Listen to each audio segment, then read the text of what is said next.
உலகெங்கும் வாழும் என் இனிய தமிழ் நெஞ்சங்களுக்கு இயற்கை ஜோதிடம் சார்பாக என் இதயங்கனிந்த வணக்கத்தை தெரிவித்துக் கொண்டு, கடகராசி பெண்களுக்கு இந்த 2025 ராகு கேது பயிற்சி எப்படி இருக்கும் என்று ஒரு சிறப்பு பார்வை பார்ப்போம். அதற்கு முன் இவர்களுடைய சிறப்பு குணங்களையும் பார்ப்போம்.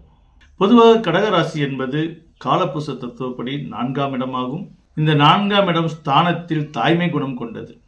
அது மட்டுமல்ல, இந்த 4ஆம் இடத்தில் சந்திர பகவான் ஆட்சி பெறக்கூடிய இடமாக இருக்கிறது.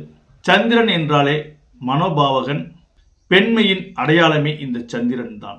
ஆக இந்த சந்திரன் ஆதிக்கத்தில் இந்த கடகத்தில் பிறந்த பெண்கள் இயற்கையாகவே தாய்மை குணம் கொண்டவர்கள், மனதளவில் மிகவும் இவர்கள் மென்மையானவர்கள். இந்த ஆயில்ய நட்சத்திரத்தில் பிறந்த பெண்கள் டெக்னாலஜியும் தெரிந்தவர்கள். இவர்கள் சிறு வயதில் ஏனோ தானோ என்று இருந்தாலும் இவர்கள் வயது வளர வளர அறிவுபூர்வமாகவும் ஆக்க சக்தியும் கொண்டவர்களாக விளங்குவார்கள். பொதுவாக ஒரு பழமொழி இருக்கிறது, ஆயில்யம் நட்சத்திரத்தில் பிறந்தவர்கள் மாமியாருக்கு ஆகாது என்று. தேவையற்ற ஒரு பழமொழியை இன்னும் காலமாக அதை நம்பிக்கொண்டிருக்கிறார்கள். மாமியாருக்கு ஆகாது என்றால் அது எப்படி ஆகாது என்றால், இந்த ஆயில்ய நட்சத்திரத்தில் பிறந்த பெண்கள் துரிதமாக செயல்படக்கூடியவர்கள், எந்த ஒரு விஷயத்தையும் முற்போக்கு சிந்தனையோடு செயல்படக்கூடியவர்கள். இவர்களுக்கு சிறு வயதிலேயே மெச்சூரிட்டி வந்துவிடும். மாமியார் போஸ்ட் என்பது குறைந்தது தன்னுடைய மகனுக்கு திருமணம் ஆன பிறகு அந்த பெண்களுக்கு ஒரு குறைந்தது 35 வயதுக்கு மேல் அல்லது 40 வயதாக ஆகிவிடும். அந்த மெச்சூரிட்டி இந்த மருமகளாக வரக்கூடிய சிறு வயதிலேயே, அதாவது 20 வயதிலேயே அந்த மெச்சூரிட்டி வந்துவிடும்.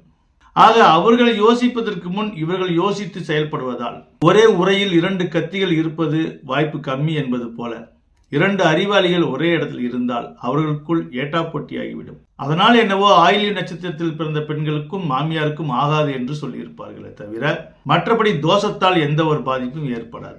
இந்த ஆயில்ய நட்சத்திரத்தில் பிறந்த பெண்கள் தன் மாமியாரிடம் தன்னுடைய திறமையை காட்டும் பொழுது எங்கே அவர்கள் கோபித்துக் கொள்வார்களோ என்ற ஒரு அச்சம் இருக்கும். இருந்தாலும் இவர்களுடைய அதீத திறமையை இவர்கள் செயல்படுத்தும் பொழுது அவர்களுக்கு கொஞ்சம் டிஸ்டர்ப் ஏற்படும். இவ்வளவுதான் விஷயம்.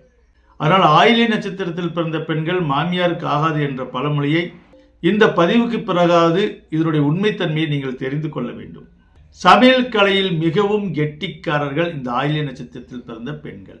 மாமியார் தன்னை விட திறமையாக இவர்கள் சமைத்து விடுவார்கள் என்று அவர்களுக்கு ஒரு சிறிய ஈகோ இருக்கலாம். அதனாலேயே இவர்கள் எதை சமைத்தாலும் அதில் ஒரு சிறிய குற்றம் குறைகளை அந்த மாமியார் கண்டுபிடிப்பார். ஆயில்ய நட்சத்திரத்தில் பிறந்த பெண்களுக்கு இந்த நிகழ்வுகள் நடந்ததா இல்லையா என்று நீங்கள் தான் கமெண்ட்ல சொல்லணும். ஆனால் இவர்கள் வீட்டுக்குள் தான் சண்டை போட்டுக் கொள்வார்களே தவிர வெளியில் காட்டிக்கொள்ள மாட்டார்கள். ஆக மொத்தம் கடகராசியில் பிறந்த பெண்கள் தாய்மை குணம் கொண்டவர்கள், ஹவுஸ் ஒய்ஃபாகத்தான் இருக்க விரும்புவார்கள். தாய்மை என்றால் என்னவென்று இவர்களை பார்த்து தெரிந்து கொள்ளலாம்.